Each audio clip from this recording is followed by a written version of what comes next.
स्तुति से प्रसन्न हो गए भगवान नारायण और ब्रह्मा जी महाराज के सम्मुख प्रकट होकर के कहा, हे विधे, हे ब्रह्मन, सागर के उत्तर किनारे पर महानदी के दक्षिण दिशा में स्थित 10 योजन का जो विस्तृत परिक्षेत्र है, उस परिक्षेत्र में प्रवेश करने पर अति सामान्य व्यक्ति भी विशिष्ट हो जाता है। पहले तो वह अल्पायु प्रवेश ही नहीं कर सकता, अल्प पुण्यवान व्यक्ति प्रवेश ही नहीं कर सकता। वो भूमंडल का गौरव है। और एक विशेष बात कह रहे हैं भगवान नारायण कि यहां प्रलय का प्रभाव नहीं होता जगन्नाथपुरी में। जैसे ही प्रलय आता है तो वो भूखंड जो जगन्नाथपुरी है, वो भूखंड जल नीचे रह जाता है, नौका की भांति ऊपर आ जाता है। एक तो काशी के विषय में हमने सुना है कि प्रलय काल में भगवान, ये जो काशी है ये भूमि का भाग नहीं है। वाराणसी काशी भूखंड का माने भूमंडल का कोई टुकड़ा नहीं, हिस्सा नहीं है। अभी तो भगवान शंकर के त्रिशूल पर बसी हुई काशी है, इसलिए काशी की जो बसावट है वो भी त्रिकोणा का माने त्रिशूल के जैसे आकार की लगती है। और हम सुनते आए, पढ़ते भी हैं कि जैसे ही प्रलय काल आता है तो वैसे ही भोलेनाथ का त्रिशूल जल के ऊपर उठता चला जाता है, काशी ऊपर होती है और जल राशि नीचे होती है। प्रलय काल में काशी डूबती नहीं है। अब जब पढ़ लेंगे तब बता देंगे।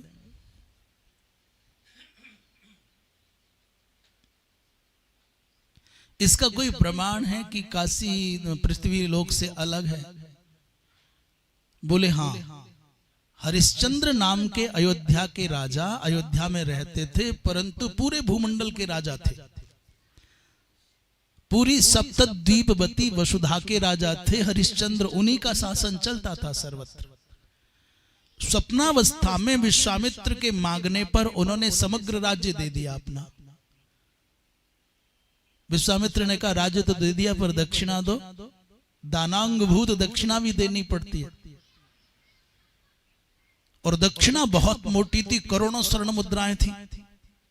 राजा ने कहा लो महाराज अभी देता हूं, इसलिए खजाने की ओर चलने लगे तो विश्वामित्र ने कहा हे राजन, ये राज्य मेरा हो चुका है, खबरदार खजाने की ओर देखना नहीं, और उतारो ये मुकुट, उतारो ये कपड़े, सब दक्षिणा दो। तो राजा ने सोचा कि मैं खजाना छू नहीं सकता क्योंकि दान कर चुका हूं, और कहा खबरदार मेरे राज्य में कहीं रहना नहीं और मुझको दक्षिणा दो अविलंब। तो राजा ने क्षमा याचना के साथ कहा भगवान 1 मास का मुझको समय दे दीजिए, 1 महीने के अंदर आपकी दक्षिणा दूंगा, चाहे जैसे दूं। अयोध्या से चल करके हरिश्चंद्र कहां पहुंचे? क्यों गए काशी? जब विश्वामित्र कहते हैं कि मेरे राज्य में रहना नहीं, खबरदार, मेरे राज्य का जल नहीं पीना, अन्न नहीं खाना, तुम दान कर चुके हो, तुम्हारा नहीं रहा। ये भूमंडल का यदि भाग काशी होता तो महाराज हरिश्चंद्र काशी न पहुंचते। दिए गए राज्य का भोग फिर कैसे कर सकते हैं? इससे सिद्ध होता है काशी भूमंडल का भाग नहीं है। भगवान विश्वनाथ की पावन नगरी के बारे में सुना जाता है कि वो प्रलय काल में नष्ट नहीं होती। दूसरी बात, जगन्नाथपुरी प्रलय काल में नष्ट नहीं होती। इसका कोई प्रमाण? बोले बताते हैं अभी। तस्य क्षेत्रस्य महिमानं तत्रैव उषित्वा, भैया वास्तव में जगन्नाथपुरी पुरुषोत्तम महातीर्थ की महिमा को केवल सुन करके नहीं जाना जा सकता, वहीं रह करके श्रद्धा बने कोई श्रद्धालु हो। यदि होता उल्टा है, क्षुद्र मति का व्यक्ति समीप जाने पर बिखर जाता है, उसको दोष दर्शन बहुत होता है तो अश्रद्धा अनास्था हो जाती है।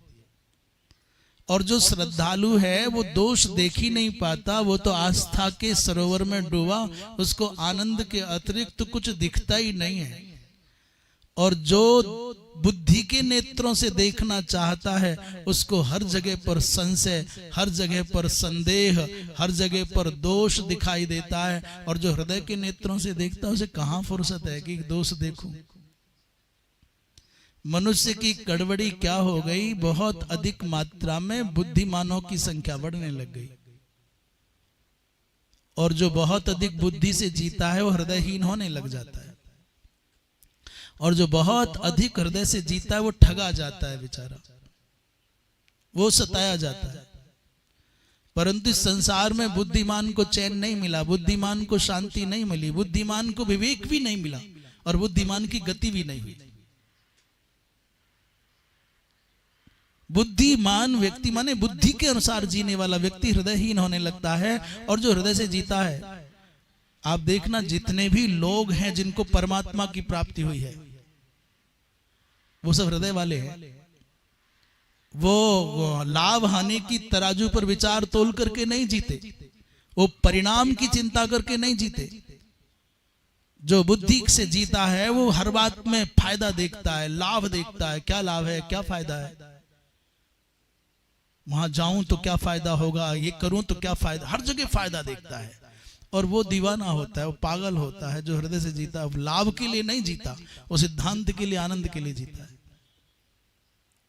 तो जीवन के हर पल में जो लाभ के लिए जीता है वो कुछ भी पाए संसार में, परंतु अपने मन में शांति नहीं पा सकता, वो आनंद का सुख नहीं भोग सकता। आनंद का सुख तो वो भोगेगा जो हृदय से जिएगा।